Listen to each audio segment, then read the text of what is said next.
அதாவது இன்னைக்கு திரைத்துறையில உச்ச நட்சத்திரமா இருக்காங்களா நடிகர்கள், அதுல ஒருத்தர் கூட இந்த கரூர் ஸ்டாம்பேருக்கு ஒருத்தர் கூட இரங்கல் தெரிவிக்க வீடியோவோ ட்வீட்டோ போடலங்க. Except Rajini sir and Kamal sir. நானும் யோசிச்சு பார்த்தேன், என்னடா இது அப்படின்னா அப்பதான் புரிஞ்சுச்சு. நாளைக்கு அவங்களோட திரைப்படங்கள் வெளியாகும் போது அவங்க ரசிகர்கள் மட்டும் இல்லாம பொதுமக்கள் மட்டும் இல்லாம விஜயோட ரசிகர்களும் படம் பார்க்க வருவாங்களே. அடடா, நம்ம இப்ப விஜய்க்கு எதிராக போஸ்ட் போட்டாலோ இல்ல வீடியோ போட்டாலோ நாளைக்கு விஜயோட ரசிகர்கள் நம்ம படத்தை பார்க்க வராந்தா என்ன செய்யறது?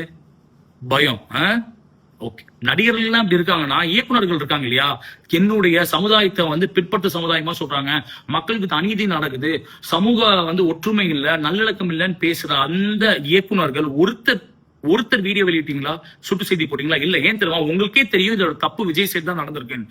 எங்க நம்ம விஜய்க்கு எதிராக ட்வீட் போட்டாலோ இல்ல வீடியோ கொடுத்தாலும் நாளைக்கு நம்ம திரைப்படங்கள் வெளியாகும் போது விஜயோட ரசிகர்கள் நம்ம படத்தை புறக்கணிச்சுட்டா, நம்ம படத்தை பார்க்காம போயிட்டா, பயம். பிரதர்ஸ், நீங்க எல்லாம் இப்ப திரையில மட்டும் தான் ஹீரோவா? தரையில யாருமே ஹீரோ இல்லையா? ஏங்க, நானே இப்ப படம் நடிச்சிட்டு இருக்கேன், நாளைக்கு என்னோட படமும் வரும்.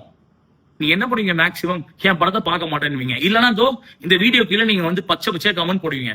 இதுக்கெல்லாம் 5 ஆளும் இல்ல 11 ஆளும் இல்லைங்க, தட்டி விட்டு போயிட்டே இருப்பேன். ஏதாவது ஒரு நடிகர் ஒரு இன்ஸ்டாலயோ இல்ல ட்விட்டர்லயோ ஒரு போஸ்ட் போட்டா போதும், கழுவி கழுவி ஊத்துறது இல்ல. உங்களுக்கு இதை விட்டா என்னங்க தெரியும்? கொஞ்சமாவது கள அரசியல் என்னன்னு பாருங்க. இந்த ஆட்சியை பத்தி திட்ட முன்னாடி இந்த ஆட்சி மக்களுக்கு எந்த அளவு நின்னுச்சுன்னு கொஞ்சம் யோசிச்சு பாருங்க. நானே ஏதோ பேசுறேன் அப்படின்னு சொல்லி வந்துட்டீங்க. உங்களை பத்தி பேசுறேன்னா கொரோனா டைம்ல எல்லாம் நீங்க கோமால இருந்தீங்கன்னு நினைக்கிறேன் விஜய் சார். நிறைய பேசலாம் உங்களை பத்தி எல்லாம். பட் இந்த வீடியோ ரொம்ப மன உளைச்சல்ல போடுறேன். நான் திருப்பியும் சொல்றேன், இந்த கருத்துக்கு எனக்கு என்ன வேணாலும் திட்டலாம், கொள்ளலாம். அவங்களுக்கு நான் சொல்ற பாரு விஷயம் என்ன தெரியுமா?